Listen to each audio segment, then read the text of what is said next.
It feels like the War Master Future Phantoms is something akin to a cautionary tale. Just because you have all of the pieces assembled, just because you have a really great premise at the heart of your box set, of your framing device, doesn't always mean it's going to sustain an entire box set. Hello ladies and gentlemen, my name is Mr. TARDIS and welcome back to my lengthy pilgrimage through the Big Finish 2024 back catalogue, and we are now at the annual War Master release, the War Master Future Phantoms, which came out in November 2024. While the War Master Future Phantoms is not the end, is not the finale of the War Master range, as we have His Greatest Trick coming out in 2025 and Deeds Without Name in 2026, Future Phantoms is, for all intents and purposes, the end of an era for this range, which has been going on for over 7 years now. Derek Jacobi surprised Doctor Who fans in 2007 when he revealed that his character, Professor Yana, was actually an incarnation of the Master that survived the Time War. Funnily enough, not even the first time he's played the Master in the Doctor Who universe, as he played the Doctor's Master robot companion in Scream of the Shulker, but that's a story for another time. And then 10 years after that appearance in 2017, he made his Big Finish debut in Only the Good. And this was a run of 11 box sets culminating in 2024 with Future Phantoms,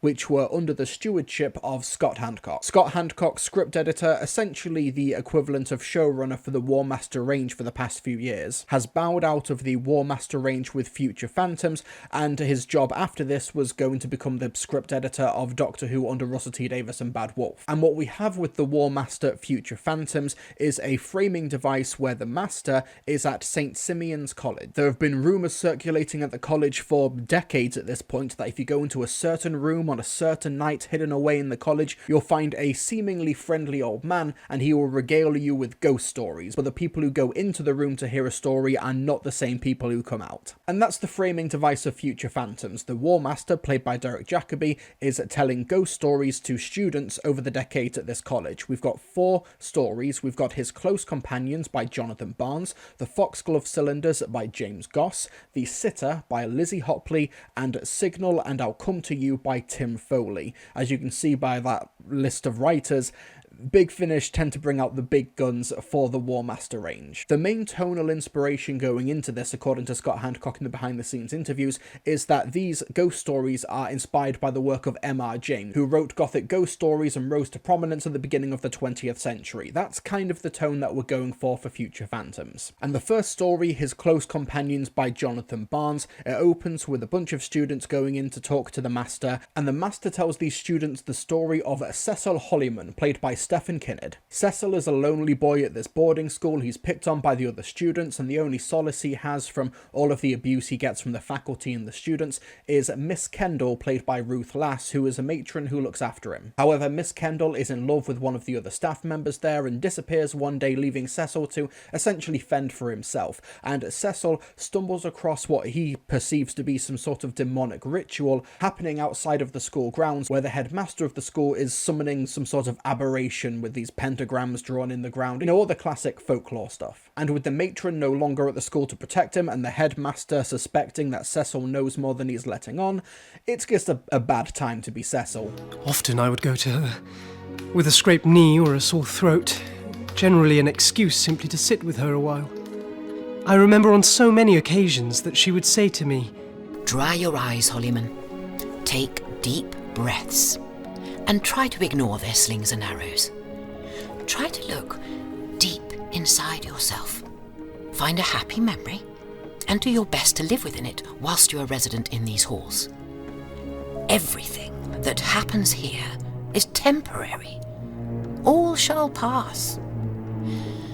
And you must promise me this, that when you leave this school, you must not take it with you. Promise me that you'll forget us, consign this misery to the past, and move ever onwards." Well, she sounds a most excellent woman, though it would seem that you've yet to take her advice. I have tried my utmost to do exactly that. Yet circumstances were to worsen at the school to such a degree that it would be a remarkable man indeed who could ably outpace their shadow. Let's get the good stuff out of the way first. I think that Stefan and Ruth are really strong in this box set as actors. There's a really creepy and effective set piece that involves beetles. It's like, gets really under your skin. I think Jonathan Barnes' script does a good job at putting the audience in Cecil's headspace, how isolated he feels at the school, and he's given this reprieve early on with the matron, but then she leaves and now he just has to fend for himself, and it's almost like Demon Headmaster as well, where there's just this really powerful member of the faculty who's doing demonic stuff and you can't really overpower him. And the ultimate creature at the heart of the story, the Master describes the creature as coming from, quote, a world of malice. That's such a cool, effective, visual. I love that. However, while I think his Close Companions sort of works as a ghost story, I don't really think it belongs in a War Master box set, despite the framing device, despite the commitment to the M.R. James aesthetic. And one reason for that is because it ends up telling a story within a story. The Master has a couple of appearances early on and then at the end in the story. Basically, over the course of these stories that he tells in Future Phantoms, the Master is playing a disguised character. He puts on these elaborate personas and tricks other people into thinking he's just some hapless person. However, the persona he adopts in his Close Companions, he doesn't really have a lot to do in the story, so I don't really know why this is a War Master story or why it's in this box set, just generally speaking. It could have maybe been its own original Big Finish haunted story, like something they could have released in an original range. But compounding the issue further is that we have this framing device of the Master telling these students these stories, but then Cecil ends up recounting the story to a person called Rogerson, played by Timothy Blore, and then it's just a story within a story, and it's just a bit confusing, and it's another degree of separation away from the War Master, which further, I repeat the question, why is this a War Master story? I think Stefan Kennedy does a good job carrying the story, but the story itself I didn't find particularly interesting. Let's move on to the next story. We've got The Foxglove Cylinders by James Goss. The story that the Master tells centers around a character called Merton Jones, played by Jason Hogan,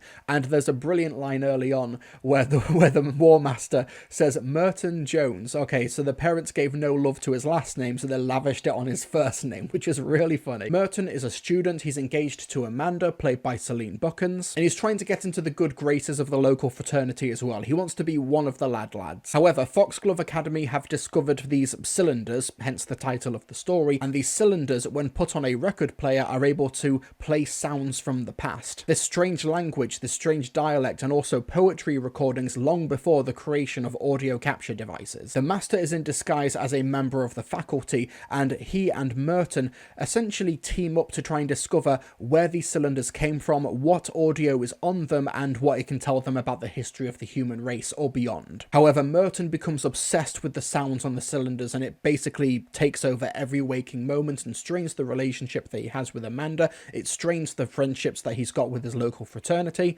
It's just a descent into madness for him. Now then, let's see what ballyhoo is on this thing.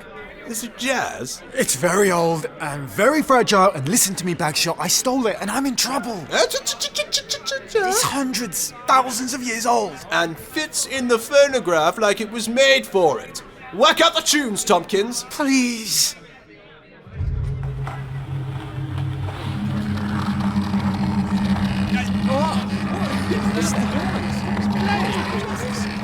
Take it off, please. Take it off. I think you'd better had, Tompkins, old boy. What was that, Merton?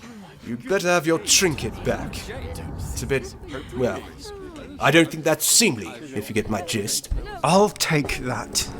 Where are you going? Out! Away! But... That didn't go down too well, did it? This is all a bit awkward. I know! Bring me my quaffing horn! I think the Foxglove Cylinders is a step above his Close Companions, partly because the War Master is much more involved in the plot. There's a really interesting, push-pull dynamic between the Master and Merton, where Merton thinks that the Master is trying to take credit for this archaeological discovery, but also at the same time the Master is trying to discredit the discovery of these cylinders. There's a really great and funny scene when they go to an auction where they find potentially a fragmented cylinder that's going up for auction, because these cylinders are getting the attention of outside forces bosses as well, and it's an interesting double act, though I will say, I know that the Master, or at least it's heavily implied but not officially confirmed, I guess, that the Master is in disguise. It seems like he's acting quite a bit out of character. I don't really know what his motivation is or what's driving him here. I know that the War Master is just unfettered chaos and sometimes he'll just do it for the fun of it, but in the Foxglove Cylinders I wasn't quite sure what was making him tick in the story, and I think that it was at a detriment to the story. However, there are some really great existential observations in the Foxglove Cylinders. There's a great observation early on where they mention that humanity rediscovered concrete. Concrete was used millennia ago before the Romans rediscovered it and reapplied it. History did not just start a few thousand years ago. This planet is ancient, and as a result, finding these ancient cylinders, this ancient text, this ancient history, it's a really interesting premise. However, and there is one knock I have got against the Foxglove Cylinders, it's very similar to a story in The War Master Solitary Confinement from the year before, in The Life and Loves of Mr. Alexander Bennett by Alfie Shaw, where Jacob Dudman plays Alexander Bennett, who's got a normal life, a normal job and a girlfriend, much like Merton in this story, and the War Master is playing Meizu, who is this sort of like Alexa, Google Home sort of AI in this speaker system that controls the house, and the War Master uses that position within the home to destroy Alexander Bennett's life. Now, the lives and loves of Mr. Alexander Bennett is more Black Mirror, and the Foxglove Cylinders is more, you know, the Twilight Zone or Tales from the Crypt, but it feels like we've seen this manipulating master destroy a young man's life just for the fun of it done before, and I think it was done significantly better there. I also think that while Celine Buckins is really good as Amanda, it's quite an underwritten role. But the box set does take a significant step up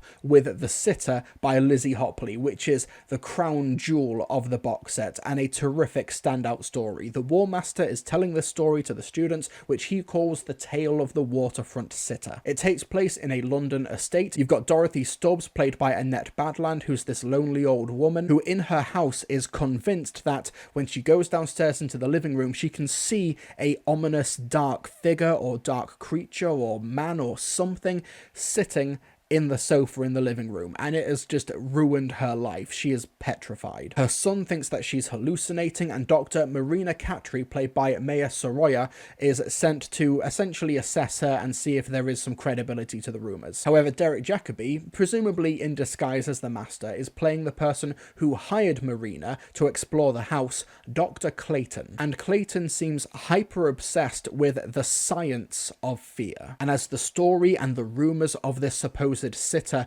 make their way around the estate, more and more people wind up seeing the sitter in their own homes, and it becomes like some sort of storytelling virus. Marina regards the tiny bedroom, half filled by the bed and cluttered dressing table. Clothes cover a small chair, and the windowsill is full of cups and the remains of breakfast. The room is not dirty, but it is lived in by someone who does not like to go downstairs. How are you, Mrs. Stubbs? I heard you had a fall. No. Everything in that file, is it? Every bathroom visit? Only what you've told us. And your family, of course. I'm just here to document your experience of... I've already said it all. Marina is a special doctor, Mum. Ellen, no. Not a medical doctor. I'm here to assess you on behalf of your family and their concerns that... They think I'm mad. They want me in a nuthouse. Mum! You're not mad, Mrs. Stubbs. We just need to help to change what's happening to you. You think you can change it, do you? I can help. How old are you? 28. I'll leave you to it. Call if you need anything. I'll be downstairs. Now, The Sitter gripped me almost immediately, partly because the selling point I thought was just personally much more fascinating, but also because I think it struck the balance of a horror story that's actually narrated by Derek Jacobi with some wonderful dialogue and great narration, brilliant voice work, as opposed to a horror story where Derek Jacobi randomly appears sometimes, which I think was the case for the previous two stories. Compared to the other two stories so far, The Sitter actually does feel like a story that M.R. James would narrate or or something you'd hear over the radio during winter, or something that you'd gather around the campfire and freak out your friends with. And it's a really fascinating premise. Annette Badland is just heartbreaking as this woman whose house has just been invaded by this ominous figure that's ultimately just maybe out there to kill her. And Marina is just slap bang in the middle of this cosmic entity with the War Master essentially playing with his food. Early on in the story, the Master gives the mission statement as to what the sitter really is about. He says, fear is about many things: sensory perception, atmosphere, emotional state. A subject's fear is greater if primed beforehand. The Master / Clayton is fascinated in the chemistry of fear, trying to make it contagious, trying to harness fear and control it. And it's such a fascinating position for the Master to be in. And I think it's an improvement over the Foxglove Cylinders, because we kind of know, even if some of it is still left ambiguous, we know what's making the Master tick in the story. It's manipulating people, but it's for an actual end. It's to try and harness and at least experiment with fear as a concept. The dialogue is great, the performances are great, it's genuinely freaky, very tense, brilliant sound design, and the idea of the other people living in the street manifesting sitters of their own is through the idea of superstition and storytelling. It's really powerful, really, really great. And the box set does have a strong finale with Signal and I'll Come to You by Tim Foley. The college that the Master has been telling stories at for decades is becoming a bit more run down. He's definitely a rumour in the TikTok generation, and a student, played by Sarah Naudi, goes to investigate, try and get a selfie with the old man who tells ghost stories, and it seems that this could be the Master's last story. And the story he tells is about Mr. Elliot, played by Robert Glenister, in the year 1899. Mr. Elliot is an old man who works in a train signal box to let trains through and signal them through, and 30 years ago, this very night, he witnessed a horrible collision inside of a tunnel near where his signal box is, and some strange, ominous, smiling creature was seen leaving the fire. And now, 30 years later, the CEO of the train company, Mrs. Carruthers, played by Chandrika Chevley, has come to his signal box to investigate a missing train. Mr. Elliot, on this foggy night, signaled this train through. The train went through the tunnel where that crash happened 30 years ago, and apparently it's not come out the other side. Mrs. Carruthers has asked for an engineer to help on the case as well, but it's not the engineer that she asked for. Instead, we have the engineer, played by Jacoby, but, you know, it's probably the Master in disguise. And Mrs. Carruthers has an assistant, James Lively, played by George Naylor, who she's just ready to throw under the bus at the first opportunity. It's a really strong four-hander,